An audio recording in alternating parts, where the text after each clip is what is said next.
Na stručnoj panel diskusiji pod nazivom Izazovi globalnih klimatskih promjena održanoj u organizaciji Instituta za ratarstvo i povrtarstvo u Novom Sadu, koji je od nacionalnog značaja za Republiku Srbiju, razgovaralo se i o ključnim pitanjima uticaju klimatskih promjena na poljoprivredu.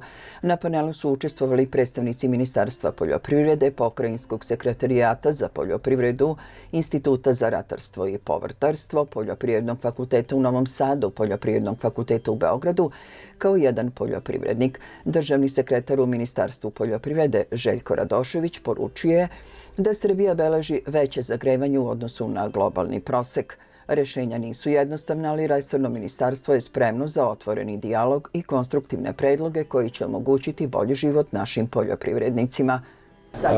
Pred nama je veliki izazov. Prvo, suočavamo se sa prirodnim nepogodama.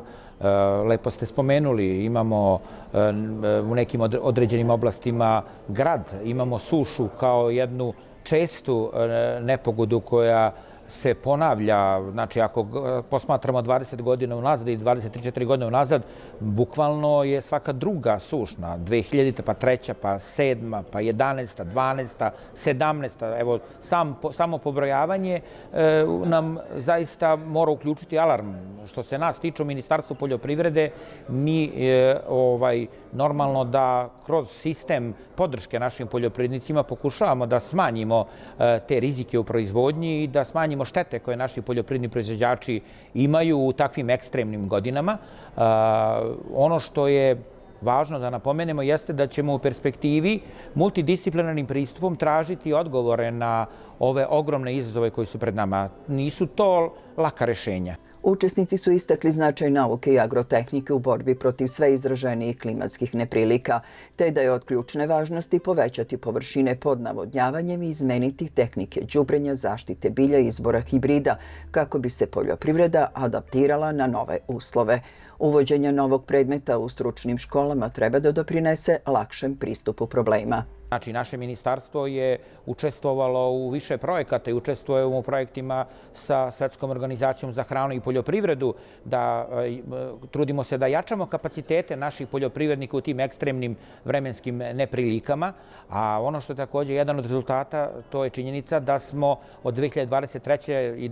na 24. školsku kao izborni predmet u pojedinim srednjim školama uključili klimatske promjene. Znači, svesni smo poteškoća i opasnosti koje nam prete, svesni smo činjenice da su ti procesi u Srbiji, nažalost, brži nego na globalnom nivou. Sve su to trenutno izazovi s kojima se suočavamo, ali agrarna politika i sredstva koja su izdvojena u agrarnom budžetu daju nam priliku da kroz mere agrarne politike pokušamo da podržimo naše poljoprivrednike putem investicija u fizičku imovinu poljoprivrednih gazdinstava za nabavku sistema za navodnjavanje, za nabavku protivgradnih mreža, za nabavku mreža za zasenu useva ili za nabavku agrotekstila kako bismo sprečili negativno dejstvo niskih temperatura. Hrana je strateško pitanje. Potrebno je razvijati svesti kod proizvođača i kod građana, jer klimatske promjene sve pogađaju. Osim toga, treba koristiti i subvencionisano osiguranje kako strane resora, tako i lokalnih samouprava. Sve te mere imaju ograničeno dejstvo. Svakako pomažu, ali moramo reći i to da godinama unazad Ministarstvo poljoprivrede podržava osiguranje.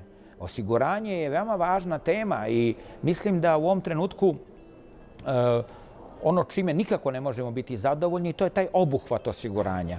Jer taj obuhvat osiguranja, ako bismo analizirali 10 godina unazad, on se nije bitno promenio. On se promenio kada je broj gazdinstava u pitanju. Znači, došli smo sa 15.000 na 30.000 osiguranih gazdinstava, ali setvena, to je, znači, što se tiče setvene strukture i učešća osiguranih u prijavljenim površinama u registru, to je nekih do 7%. Nismo prešli do sada tih 7%, a moram da naglasim da su ta sredstva koja se izdvajaju kao podsticaj države sada već došle na nivo negde od 2 milijarde dinara. Moramo tražiti odgovor u čemu je problem. Odgovore ćemo tražiti u razgovoru kako sa našim poljoprivrednicima, tako i sa osiguravajućim kućama. Znači, moramo svi zajedno učiniti da taj obuhvat osiguranja bude veći, ili, ako ništa drugo, ići ćemo u pravcu da razmatramo možda neka nova rešenja. ali to je sve nešto što je u perspektivi, nešto što nas čeka. Ono što je suština, proaktivno ćemo delovati, pre svega sa jednim jedinim zadatkom i ciljem, a to je da smanjimo rizike po naše poljoprivrednike, jer smo svesni da je poljoprivredna proizvodnja najosjetljivija na štetno dejstvo klimatskih promjena.